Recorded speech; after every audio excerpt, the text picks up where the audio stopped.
我们平时总会保存一些学习资源或者是其他的一些文件，但是我们有时会发现，这堆文件总有一节重复的、没什么用处的前缀。我们一般会通过手动重命名的方式来去掉这些烦人的前缀。如果是几个文件还好，但是如果你面对的是几十上百个文件的话，这就尴尬了。将文件名的前缀去掉这项工作往往是重复而又繁琐的。有什么东西能代替我去做呢？为什么我不能交给程序去帮我解决呢？那废话不多说，上号。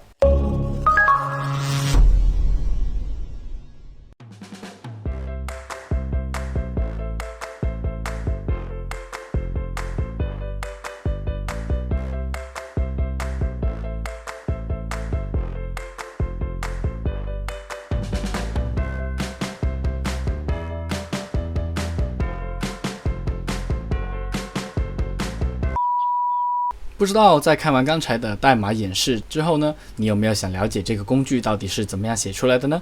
如果想的话，请继续看下去，我会在接下来带大家以 Java 语言去实现这个小工具。顺带一提，这个视频是全新的系列，纤维想法多。我会在这个系列的视频中，以一个新手码农的视角，在生活中发现问题，并尝试设计程序去解决问题，顺便将自己的想法和大家交流分享一下。如果你也喜欢这种风格的视频的话，不妨点赞、订阅，并且打开频道通知，这样你就能第一时间收到我的更新喽。还有，最近我开通了爱发电，如果可以的话，请支持一下我的创作哦，谢谢大家。那么接下来我就带着大家理一理这个逻辑，并且用代码把它实现出来吧。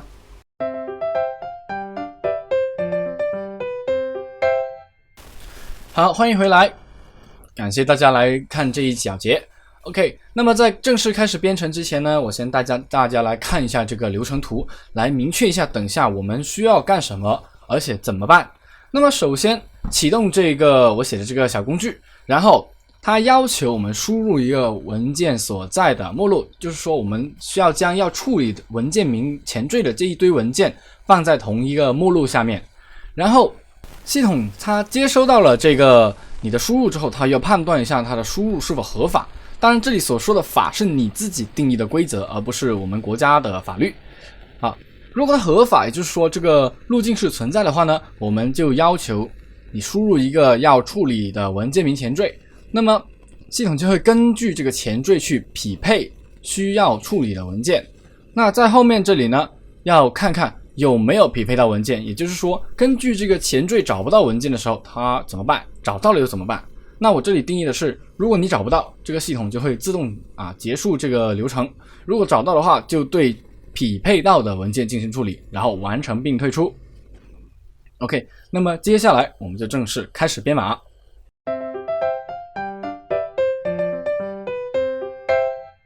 好，现在正式开始编写代码来实现我们这个逻辑。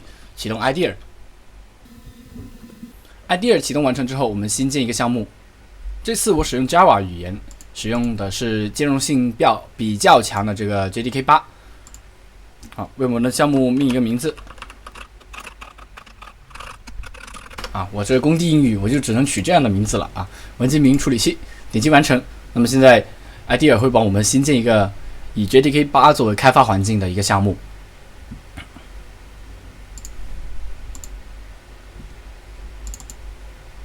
好，我们找到 src 目录，这个 src 目录是空空如也来，我们新建一个类。那么 cn.cf.processor 将会成为我们的主类，就是这整个程序的入口。既然程序的入口的话，应该会有一个 main 方法 psvm。 OK， 这个字体小了点我先来调整一下字体。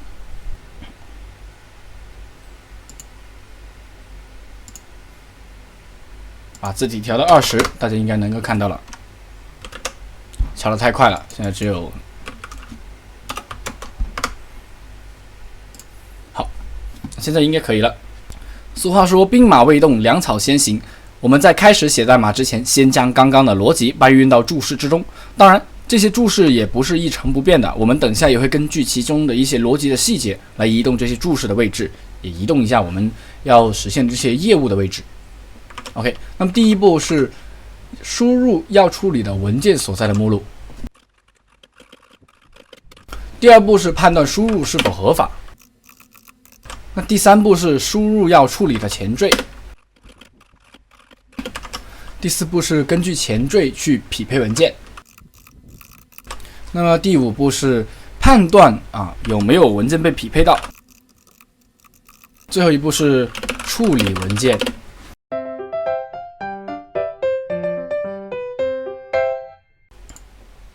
OK， 注释处理完成之后，我们正式开始编码。但是呢，在编码之前我还想搞点花里胡哨的。让我们来到一个网站。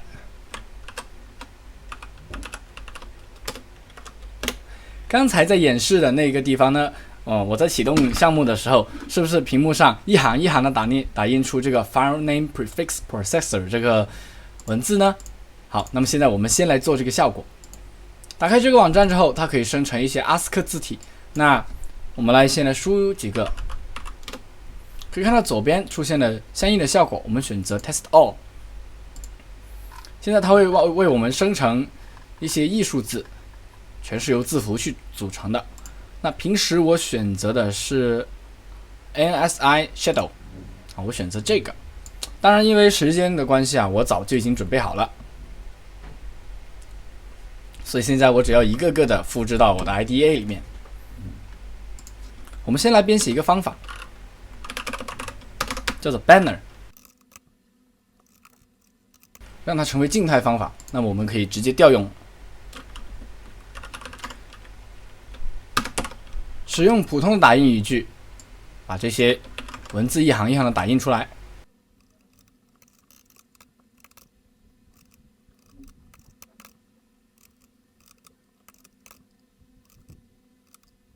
好，当然没有，千万不要忘了，最后还有一个 done。但是 done 的话，我要另外做一个方法，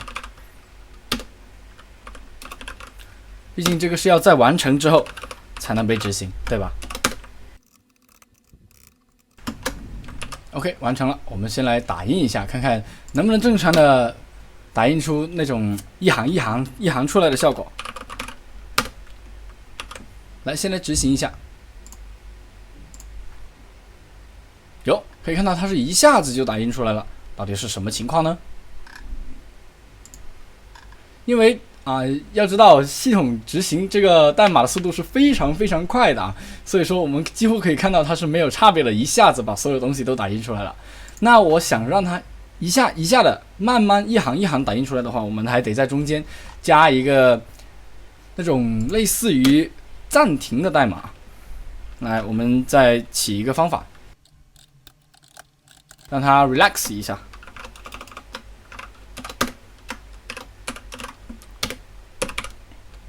让它限成睡眠300毫秒，就是 0.3 秒这里需要用一个 try catch， 虽然说我也不知道为什么会 try catch。 在每一行输出语句后面调用一下 relax，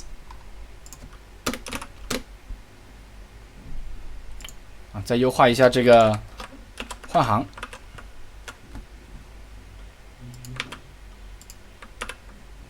好，再执行一把。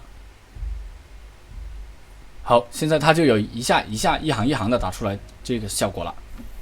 OK， 那么做完这些花里胡哨的东西之后，来把这些代码往后稍，我们来正式的开始实现我们要搞的东西。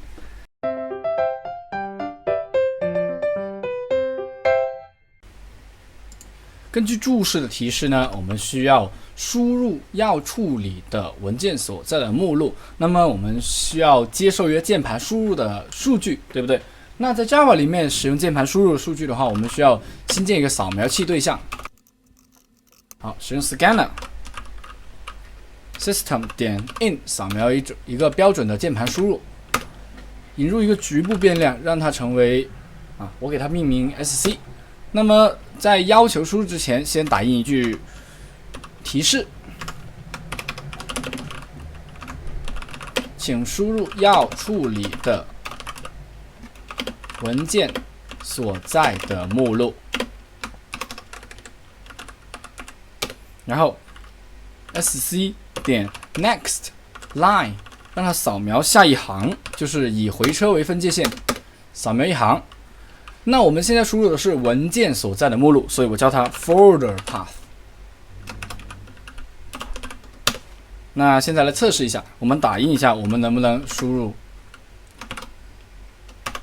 啊？我们能不能正确的接收到输入？不是说我们能不能输入？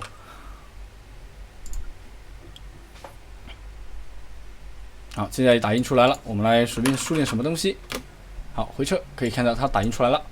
OK， 打印完成之后呢，我们接下来就是判断输入是否合法。那判断输入是否合法，这个判断的逻辑呢，我就喜欢写在另外一个类下面。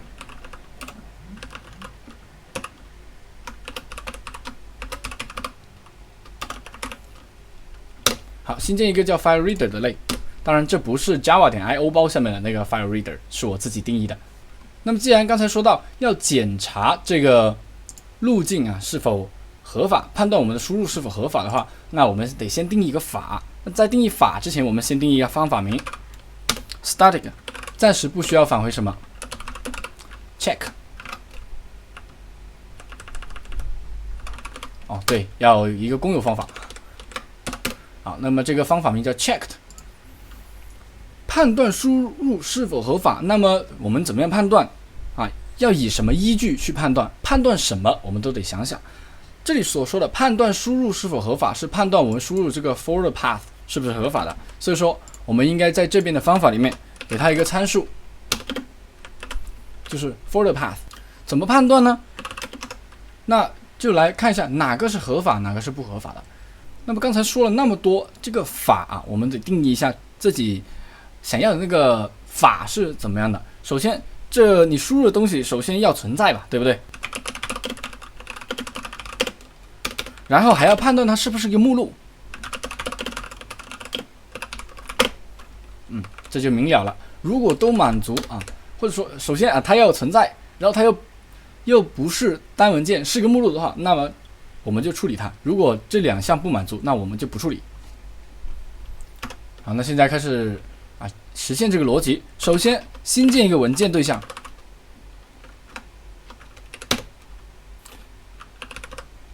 根据传进来的路径新建一个文件对象，然后判断一下 exist file 点 exist 判断这个文件对象是否存在，如果存在它就返回 true， 如果不存在它就返回 false。我们现在要取它不存在的情况，所以拿个感叹号取下反。当它不存在的时候，我们打印一句话。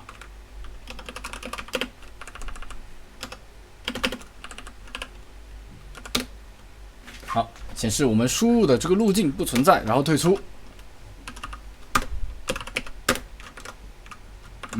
好，退出。然后判断它是不是目录，如果它存在的话，那么它就不会走上面这条，就会下来，对不对？如果它存在的话，我们就要判断这玩意儿是不是个目录。if file 点 is directory。我的想法呢是，它如果存在的话，就退出这个方法啊。如果它是目录，就退出这个方法；如果不是目录的话，我们就输出提示。所以说，我们再次取反，然后打印一句话，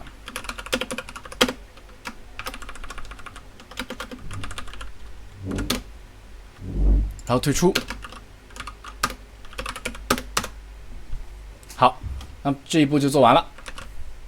我们回到主方法这边来测试一下。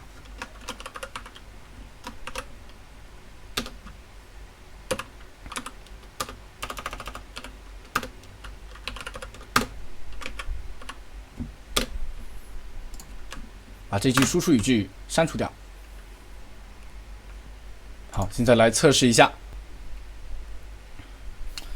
先乱来输一个，它说不存在。那么我们再执行一遍，来找个正经点的东西。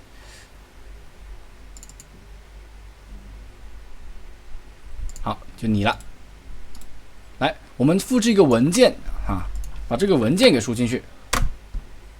它显示这不是目录。好，那当我们把这个文件夹放进去呢？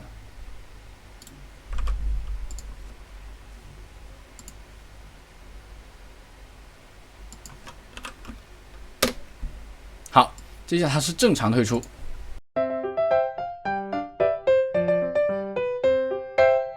搞定了判断输入是否合法这个逻辑之后，我们来要求用户输入要处理的前缀。在让用户输入之前，当然是先输出一个提示语句。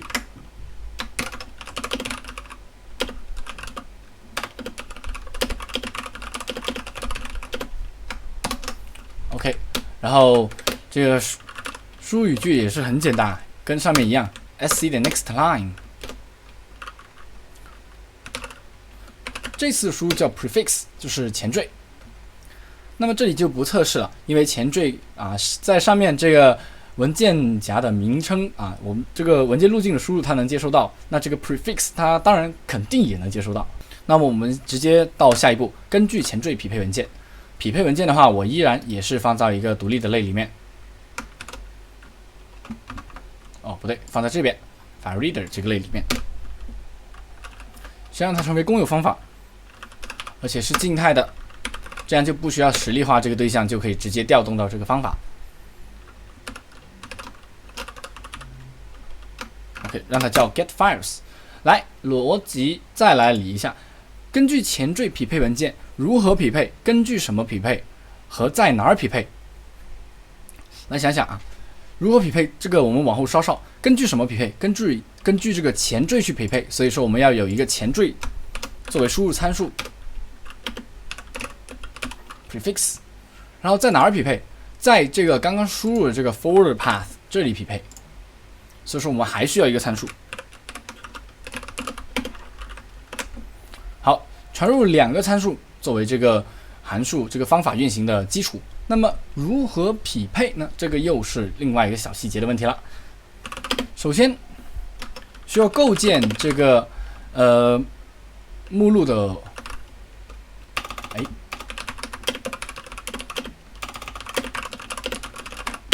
就构建这个目录的文件对象，然后列出目录中的所有文件，然后根据前缀匹配文件或者换种说法是根据前缀匹配文件，将匹配到的文件放进一个等待处理的列表中，然后将列表返回。OK， 这就是这个方法的用途这个方法的实现细节。那首先构建这个目录的文件对象跟上面一样是 new 一个 file 对象就好。根据 forward path 返回一个 file， 然后列出目录中的所有文件，用刚刚构建的这个文件对象，然后选择 list files。好，叫 files in directory。那这个就是我们刚刚传进来的路径里面的所有文件，它是一个文件数组，就是一堆东西，一堆文件。那接下来就是根据前缀去匹配文件。那怎么匹配呢？首先，我的想法是先新建一个可变长度的数组 ，new 一个 array list， 里面装载的是文件，将它泛化，好，叫 file array list。然后通过循环便利刚刚目录中的所有文件。这次我使用增强 for 循环。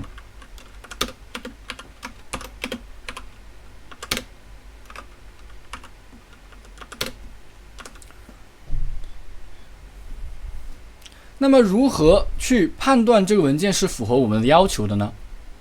因为刚刚我们列出的目录中的所有文件里面既包含文件夹也包含文件，对不对？因为毕竟你一个目录一个文件夹里面不可能只是存放文件，还可能存放文件夹。所以说判断这个对象是不是文件夹，判断这个文件对象是不是以指定前缀开头，如果是就添加到等待处理列表中。好，判断这个对象是不是文件夹，选择 if， 然后 f， 这个 f 是本次循环中迭代出来的一个对象 ，f 点 is directory。那么 f 点 x directory 就执行一个判断，如果本次迭代出来的这个文件对象如果是目录的话，就走这个代码块；如果不是，就不走。如果它是文件夹的话呢，给句提示 ，f 点 get name 拿出它的名字是文件夹啊，不处理。然后跳过它 ，else if， 再来一个判断，判断什么呢 ？f 点 get name 点 starts with prefix。那么这一句话的意思是，先将这个迭代出来的对象的名字拿出来，然后判断它是不是根据前缀啊，它的开头，它的文件名的开头是不是以这个前缀开头？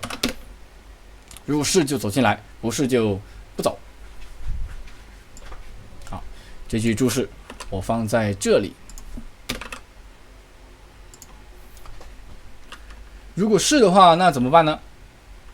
那么就将它添加到这个 array list 里面 ，add f， 再给一句提示语句，找到文件 get name。OK，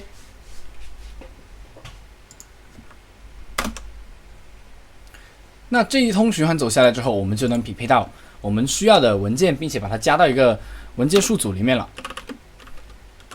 我们直接返回吗？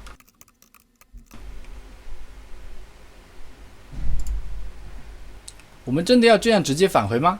答案很明显，不要这样直接返回。为什么？万一你这个目录里面没有匹配到，就说根本就没有文件是以这个指定的前缀开头的呢？所以说我们还要在返回之前，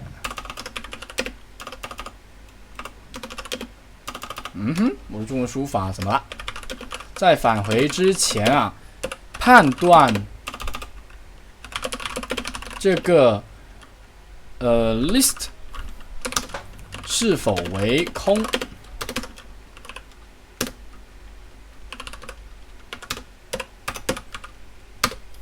就只要判断一下它的大小就行，如果它小于1，那肯定是空的。那如果是空的话，那就说找不到以什么开头的文件啊，然后退出程序，搞定。那这个时候我们就可以很安心的把它返回去，而不需要浪费额外的时间去执行这个程序了。好，我们来测试一下吧。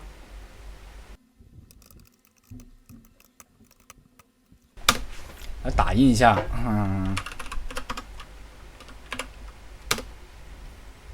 好，那么这句话就不用了。来执行一下，来建立一个测试用的环境啊，把这个测试用的文件夹搞出来。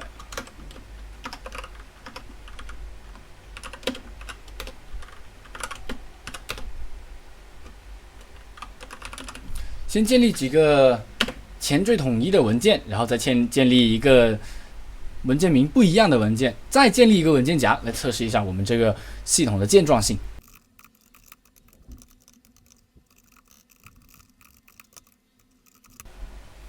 好，我们现在进入我的这个目录里面的一个叫做 P 的文件夹，可以看到我刚才建立了4个非常有用的学习资料这个前缀开头的文件啊，然后还有一个乱七八糟文件名的文件，还有一个非常有用的学习资料开头的文件夹。那现在我们上手来测试一下。那么输入我刚才的目录，然后输入要处理的前缀，我就输入非常有用，非常有用的。好，那现在它显示了非常有用的学习资料1、2、4、3被找到了，但是5是文件夹，它不处理，而且刚才这一堆乱来命名呢，它也没有匹配上，所以说我们的这个逻辑是没有问题的。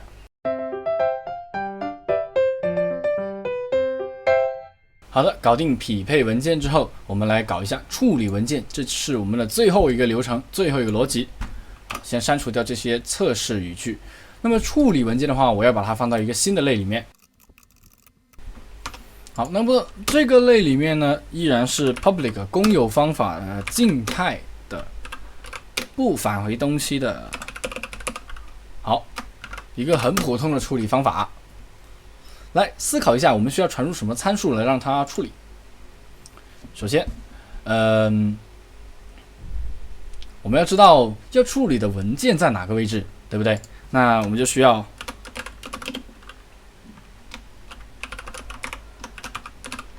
知道这个文件的路径，然后我们还需要处理的前缀。好，我们需要传入2个参数。那么确定这个参数之后，我们就要确定我们该如何处理，也就是说处理它的逻辑是什么。首先你得知道啊，要有一个等待处理的文件列表。那刚才的文件列表不是已经在 File Reader 这边返回了吗？我们直接调动这边的 File Reader 的方法，就可以让它返回了。来引入一个局部变量。好，这就是一个文件处理列表。然后还有什么？重命名文件，对不对？然后显示处理结果。显示处理结果，我们先来做这个。来把刚才的这个 done， 不对 ，done 这个我好像已经做完了。哦，对，这里。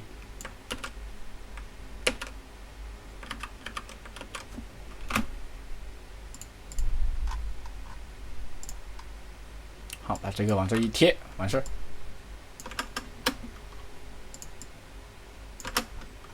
显示处理结果直接done就好。重命名文件这部分的逻辑呢，就有点烧脑了，而且还有几个坑啊。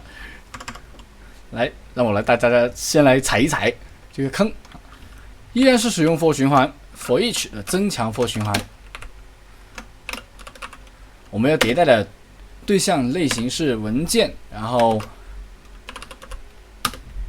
OK， 那一个一个的把这些文件取出来。那在这一步呢，就不需要再次判断它的前缀和它是不是文件夹了。为什么？因为我们刚才已经在 getFiles 这个方法里面已经判断过了，所以我能保证它加入到这个 ArrayList 里面的文件对象绝对是文件，而且绝对是以我们指定的前缀开头的文件。那么我们如此确定这些文件是正确的时候呢，那我们就来获取它的文件名啊，获取原来的文件名，然后根据前缀切割文件名，生成新文件名，重命名文件。好，就这3步。那么获取原来的文件名，选择 f 点 get name， 那这就是原来的文件名。来引入一个局部变量 old name， 这是原来的文件名。根据前缀去切割文件名，生成新文件名。那我们想想如何切割？我们切割前缀怎么样切割？那很明显，我们都是把前缀删除掉就完事儿，而且每个前缀的长度是不是一样的？那这么说来就简单了，使用 old name 点 substring， 把前面那一段切掉。那这个要求传入一个整数的长度啊，作为参数，表示要切掉前面几位。那我们就选择 prefix 点 length， 根据前缀的长度去切割，然后返回一个新的变量，叫做 new name， 新的文件名，然后重命名文件 f 点 rename to new name。这里有个提示啊，我们使用 new file 包装这个参数，然后给个分号结束语句。好，看起来一切似乎完成了，对不对？那我们就上手来测试一下。哦，对了，它现在还没有被使用，那么我们先要在主类这边使用一下这个方法，处理文件。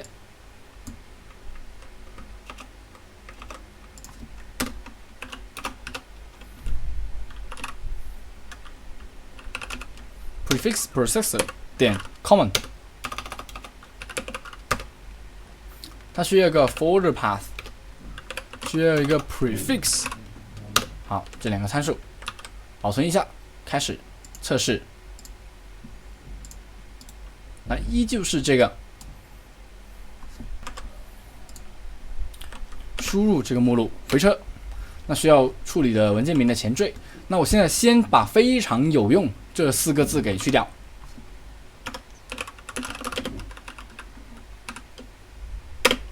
好，来记住，现在它们叫非常有用的学习资料啊。那切完之后就会变成的学习资料，对不对？来，回车，赞，完成了。我们来回去看一下，咦，我的文件去哪儿了？细心的同学已经观察到了，诶，他们怎么跑到了 IDE 这边？那这里就是第一个坑所在的地方。我们想想，我们平时是如何定位一个文件的？首先是目录，加上一个分割符，再加上这个文件的名称，我们才可以定位到一个文件。也就是说，路径加分割符加文件名，才能100%确定一个文件的位置。而这个 rename to 也是需要首先将这个文件从原来的位置拿出来重命名。但是重命名过程中，好像我们把它的这个路径给弄丢了，那这个时候 Java 就不知道该把这个文件放哪儿了，于是就按照就近原则直接放在了它执行的这个目录下面，也就是我们的 IDE 的这个项目路径。那怎么修复这个错误呢？来，我们把这个文件先放回原来的位置。要知道 new file 这个对象的时候，我们需要传入这个文件的路径。那这个文件本来是属于哪儿呢？当然是 folder path， 对不对？好，文件路径加文件名似乎可以确定一个文件了，但是这是不对的，我们还少了一个什么？少了个分割符。要知道，来，我粘贴一下这个系统路径啊，这个不对，这个文件的路径。比如说以这个文件，好，粘贴。来，大家看看，这个是路径，这个是文件名，中间他们还是多了个什么？多了一条斜杠啊。Mac 和 Linux 下面是正斜杠，而 Windows 是反斜杠，这个是文件名和路径的分割符。那在 Java 里面呢，叫做 file 点 separator。那这个常量呢，会根据你目前的操作系统去变换。这个时候，我们构建出来的重新命名之后的文件对象，才是真正的会把我们的文件在原位置重命名，而不会发生刚才那种非常奇葩的移动文件的情况。好，现在测试一下，复制这个路径。我们这次尝试一下把的字干掉。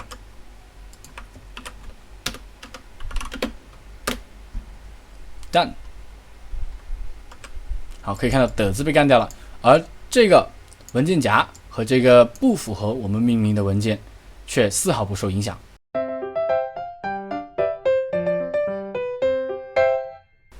到这里我们似乎一切已经完成了，对不对？但是你们想想，我写这个小工具只是为了应急啊。当我想要使用这个小工具的时候，按照目前的情况，我得把这些源码全部导入到 IDEA 或者是 Eclipse 这样的重量级的 IDE 中才能运行起我要使用的功能，是不是非常的麻烦呢？我们写这样的一个小工具是为了方便我们去使用，而不是说要用它的时候又得启动一大堆软件，这不是本末倒置吗？那这个时候应该怎么办呢？当然，我们需要对这个项目、这个小工具的代码进行一个打包发布。那么接下来我将演示一下如何在 IDEA 中打包发布一个 Java 应用程序。在 IDEA 右上角找到项目结构，点击它，然后选择工件。如果你是英文版的 IDEA 的话，这里显示的应该是 Artifact。点击加号，选择 Jaw， 来自具有依赖项的模块。如果我没记错，英文这里应该会有 Dependencies 字样。点击它，在主类这里点击右边的小文件夹图标，输入我们主类的名称，我是 Processor。好，点击确定。在输出目录里面啊，我把它定在 Alt 下面就好。来看看有什么不对劲的地方。似乎一切正常。选择应用，选择确定。这个时候点击构建。不对啊，对，构建。如果英文版的话，这里应该是 build。那么这里构建工件，英文应该是 build artifact。点击它，选择构建。当你看到右下角这个位置，构建在什么什么中完成之后，我们打开 Alt 文件，看看下面是不是出现了个 JAW 文件呢？好，我们通过终端进入它。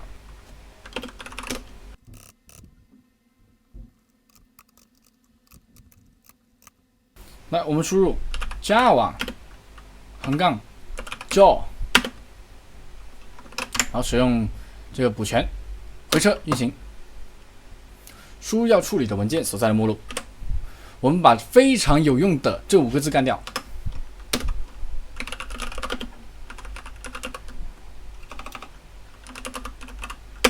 好，回车，几乎是一瞬间就可以完成了。我们可以观察到这几个被匹配上的文件非常有用的前缀已经被处理掉了，而文件夹和这些没有被匹配上的文件丝毫不受影响。好，那么以上就是这个文件名前缀处理工具的实现过程。如果你感觉这支视频帮到你的话，欢迎点赞、订阅、投币、收藏。这个程序我已经开源到 GitHub， 如果大家对这个程序还有什么改进意见的话，欢迎到 GitHub 上提交 issues 和 pull request， 也欢迎在弹幕和评论区留言告诉我，和我分享你们的心得体会。你们的留言我可能不会一一回复，但我肯定每条都会去看。这期视频就先到这里咯，我是化学纤维，我们下期再会。